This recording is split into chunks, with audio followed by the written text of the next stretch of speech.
কারণ তো এটা আপনারা প্রত্যেকেই জানেন।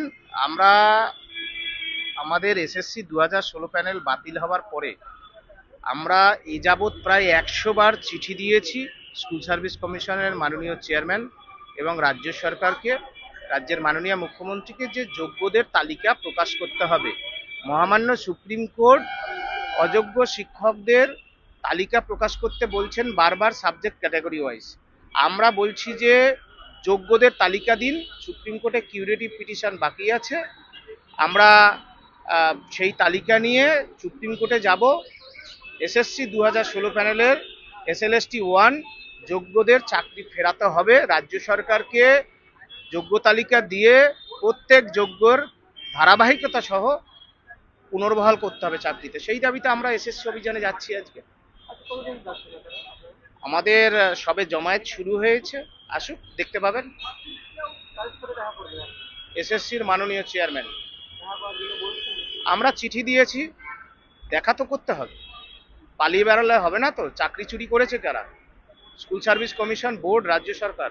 তার চোরেরা পালিয়ে বেড়ালে হবে? এটা হচ্ছে বিষয়, দেখা করতে হবে। আমরা তো যোগ্য শিক্ষক, আমাদের সাথে দেখা না করলে বুঝতে হবে এরা এরা পালিয়ে বাঁচতে চাইছে। না না, লেখাটা তোলো, লেখাটা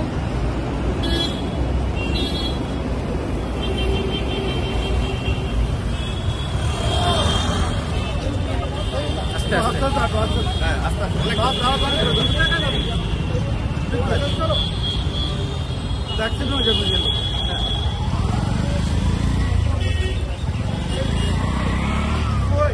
হ্যাঁ।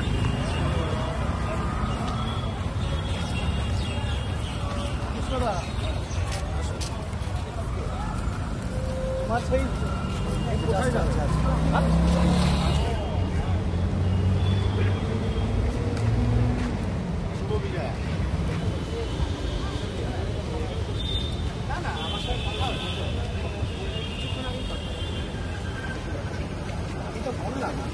আমি আপনাকে বলছি চলো চাপ ওদিকে। ঢুকবে না ওরা ও আসবে।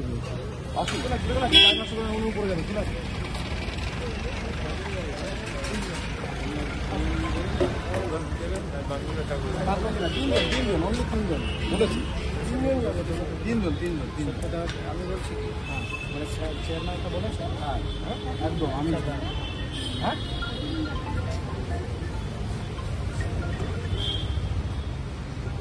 আপনি নিয়ে কথা বলে আসুন। দুজন থাকুন এখানে, আমাকে যেটা বলবেন আমি সেটা বলবো। স্যার একটু কালে একটু ঠিক আছে, ওনাকে নিয়ে যাও।